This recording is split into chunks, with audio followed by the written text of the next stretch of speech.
CHGO Blackhawks podcast, breaking down the 2025-26 season. The CHGO Blackhawks podcast presents an engaging episode featuring Steve Peters, a former NHL video coach recognized from the show, Inside the Coach's Room. In this episode, he joins hosts Jay Zawaski and Mario Tirabassi to delve deeply into the current status of the Chicago Blackhawks as they gear up for the 2025-26 season. This discussion highlights several crucial narratives, particularly focusing on the influence of rising star Connor Bedard and the overall perspective on the team's rebuilding efforts.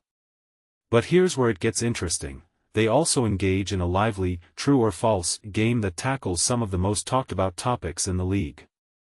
This episode is packed with insights that every Blackhawks fan should not miss. Want to stay updated with the best sports content from Chicago? Subscribe to receive the latest game summaries, expert analyses, and exclusive insights from the talented writers and podcasters at CHGO. Just enter your email below to become a more informed Chicago sports enthusiast. Chicago Blackhawks young core, the next NHL dynasty? Bedard, Frondell and future stars. The Windy City's ice revolution, how Chicago's young guns are primed to reignite a hockey dynasty. Imagine this, 5 straight seasons without playoff hockey in a city that once dominated the Frozen Throne.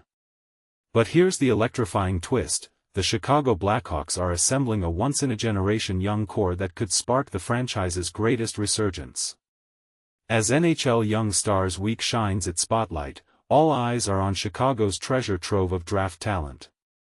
Connor Bedard, last season's Calder Trophy winner as top rookie, isn't fighting alone. He's joined by fellow elite picks like defenseman Artyom Levshunov, 2024's number 2 selection, and forward Anton Frondell, 2025's number 3 pick, forming what might be hockey's most exciting prospect nucleus. Frondell himself put it perfectly during development camp, "Look at the names I'm alongside, it's unreal company. Just training with these guys, maybe even playing on Bedard's line someday? That fire gets you out of bed every morning." The Blackhawks development camp last week felt like a glimpse into the future. 5 of their 6 2024-2025 first-rounders were grinding together: Frondell, Václav Nestrasil, number 25, 2025, Mason West, number 29, 2025, Sasha Boisvert, number 18, 2024, and Marek Vanacker, number 27, 2024.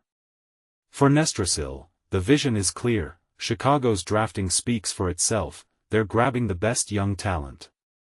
You can see the blueprint for a powerhouse being built, and getting to help construct it? That's special. Now, here's where it gets controversial. After 3 Stanley Cups, 2010, 2013, 2015, built around icons Jonathan Toews and Patrick Kane, Chicago deliberately bottomed out. 5 painful playoff absences later, General Manager Kyle Davidson made a high-stakes bet this offseason.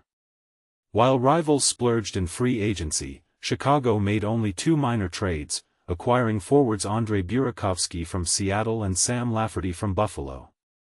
Davidson's reasoning is bold: our young players are ready. Why block their path with expensive veterans? We want internal competition, let these kids battle for spots and push each other. Not all will make it immediately, but several can grab roles and run with them. Let that sink in. Chicago has stockpiled 11 first-round picks from just the past 4 drafts.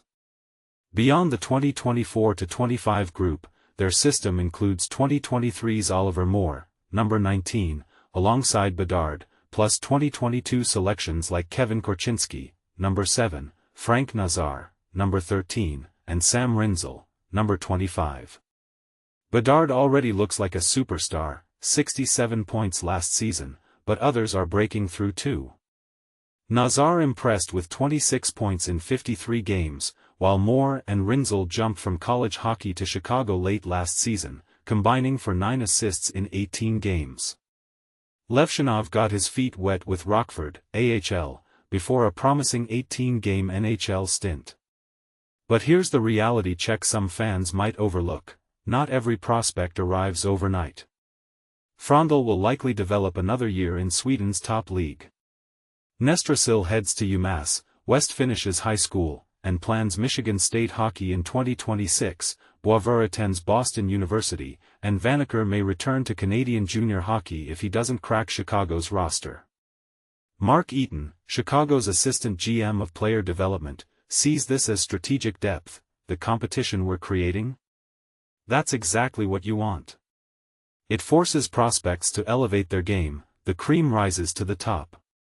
So here's the burning question that could divide hockey fans: is Chicago's strategy of extreme patience, avoiding veteran signings to force-feed prospects NHL minutes, truly the fastest path back to glory? Or does it risk rushing elite talents before they're fully polished? Be honest in the comments, are you all in on the Blackhawks youth movement? Or do they need more experienced leadership to guide these future stars? The Dynasty rebuild is underway, but how soon until we see results?